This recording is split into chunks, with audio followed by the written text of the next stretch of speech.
السلام علیکم ورحمۃ اللہ وبرکاتہ نحمده ونصلي ونسلم على رسوله الكريم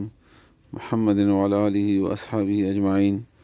أما بعد فأعوذ بالله السميع العليم من الشيطان الرجيم من همزه ونفخه ونفثه بسم الله الرحمن الرحيم رب اشرح لي صدري ويسر لي أمري واحلل عقدة من لساني يفقه قولي اللهم انفعني بما علمتني وعلمني ما ينفعني وزدني علما. انشاءالله نن به د سورې رعد اخري آیت نمبر 43 دا به وایو انشاءالله 43. الله تعالی دی وینا حق ادا کولو توفیق راکړي. الله تعالی دی موږ تاسو په قران کریم باندې پوي کې الله تعالی دی عمل کول هم توفیق راکړي. د نن وروستنی آیات کې الله تعالی د کافرو باره کې وفرمایل چې دی خفیه تدبیرونه او چلونه کوي او الله تعالی ته د دې چلونو پته ده او الله تعالی د دې چلونو په علاج هم پوهیږي او الله تعالی د دې چلونو مقابله هم کوي او مقابله الله ته پته ده او دا ټول چلونه د الله تعالی د حکم د لاندې دي، مطلب نه کامیابېدلی شي او نه کامیاب شوي دي. مخکینی پیغمبرانو سره هم داسې کړي شوي وو او الله د هر کس نه خبر دی چې کوم کس څه عمل کوي او دا کافرو ته هم پته ولګي چې آخر انجام د چا بهتر دی. اوس د کافرو باره کې بیا فرمایي چې ویقول او وایي الذین هغه کسان کفرو چې کافران دي لست مرسله لست چې نه یې ته مرسله رالیږلی شوی. کافر خلک د رسول الله صلی الله علیه وسلم باندې اعتراض کوي چې ته پیغمبر نه یې او د اعتراض دپاره دوی مختلف دلایل پیش کول، یو دا چې دا سړی دی انسان دی، بل دا چې دا خوراک کوي واده کوي بچي دي او مونږ په شان بازارونو کې ګرځي، دا څنګه پیغمبر کېدلی شي، غریب دی او څوکستانه دي فلانه فلانه. دا مختلف اعتراضات به دوی کول او بیا به ویل چې دا پیغمبر نه دی، پیغمبر خو داسې نه وي، د سره خو ملک نشته، فرشتې ورسره نشته،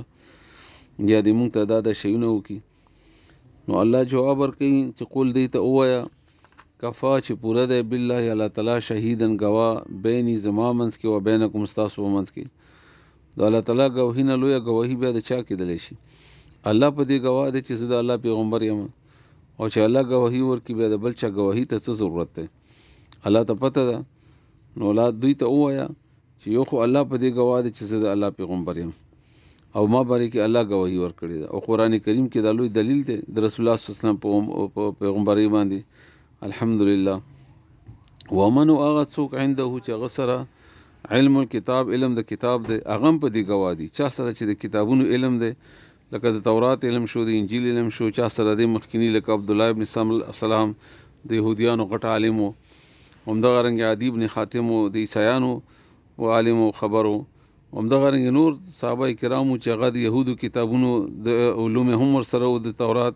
او یا د انجیل، نو هغوی هم په دې ګواه دي ځکه چې په تورات او په انجیل کې د رسول الله صلی الله علیه وسلم باره کې مخکې نه پیشنګویانې راغلي وي چې داسې پیغمبر به راځي، حتی کې چې نوم پورې راغلي و او دغه پیغمبر دی او هغوی ګواهي ورکړه چې هغه کوم زیري چې زموږ په کتابونو کې یا کوم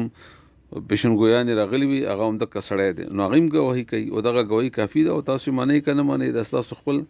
ځان ته نقصان دی چې نه یې منئ.